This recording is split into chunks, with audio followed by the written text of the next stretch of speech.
24 फरवरी 2025 वर्ष का 7वां सामान्य सप्ताह सोमवार। पहला पाठ प्रवक्ता ग्रंथ अध्याय 1 पद संख्या 1 से 10। समस्त प्रज्ञा प्रभु से उत्पन्न होती है, वह सदा उसके पास विद्यमान है। समुद्र तट के बालूकण, वर्षा की बूंदें और अनिंदकाल के दिन कौन गिन सकता है।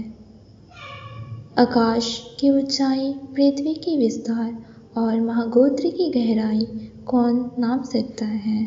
किसने ईश्वर की प्रज्ञा का अनुसंधान किया, जो सबसे पहले विद्यमान थे।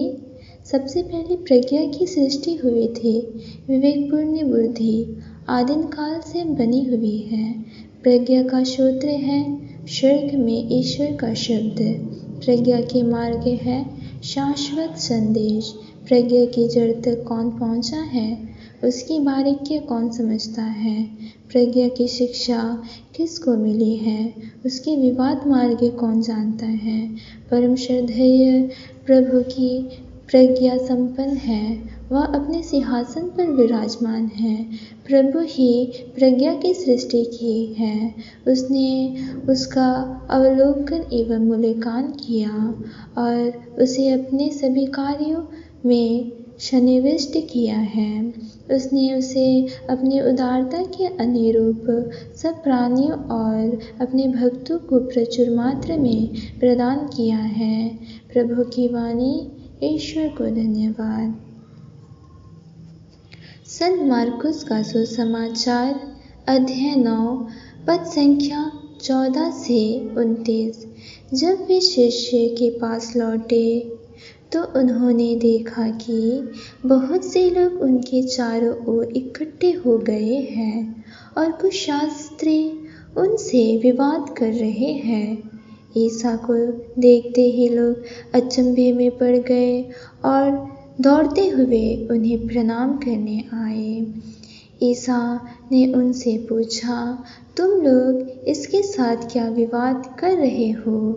भीड़ में से एक ने उत्तर दिया, गुरुवर, मैं अपने बेटे को जो गूंगे अबदूत के वश में है, उसके पास ले आया हूँ। वह जहाँ कहीं उसे लगता है उसे वहीं पटक देता है और लड़का पैन उगलता है, दांत पीसता है और उसके अंग अकड़ जाते हैं। मैंने आपके शिष्य से उसे निकालने को कहा, परंतु वे ऐसा नहीं कर सके। ईसा ने उत्तर दिया, अविश्वासी पीढ़ी, मैं कब तक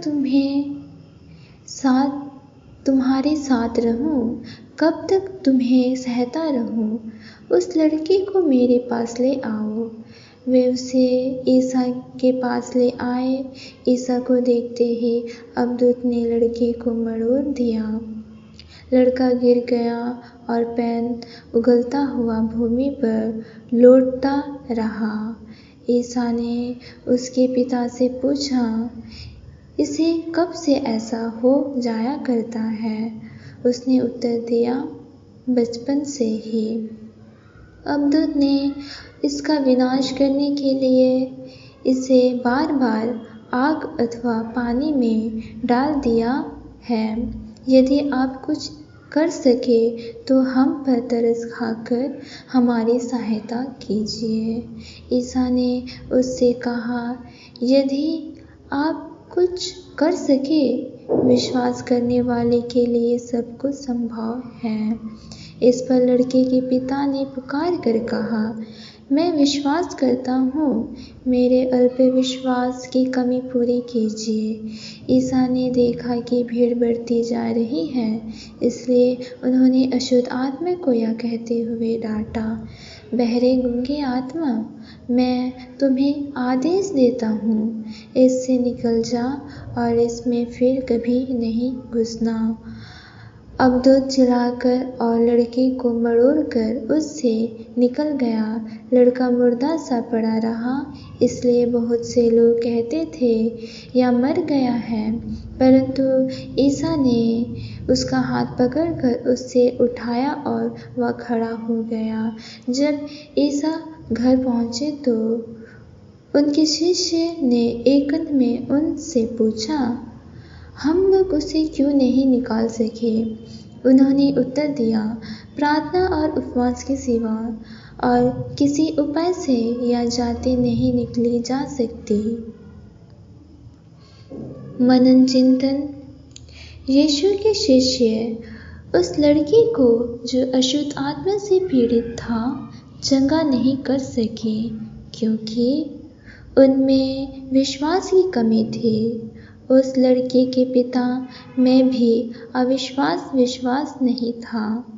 यही कारण है कि उसने यीशु से कहा, यदि आप कुछ कर सके तो हम पर तरस खाकर हमारी सहायता कीजिए। उसे संदेह था कि यीशु यह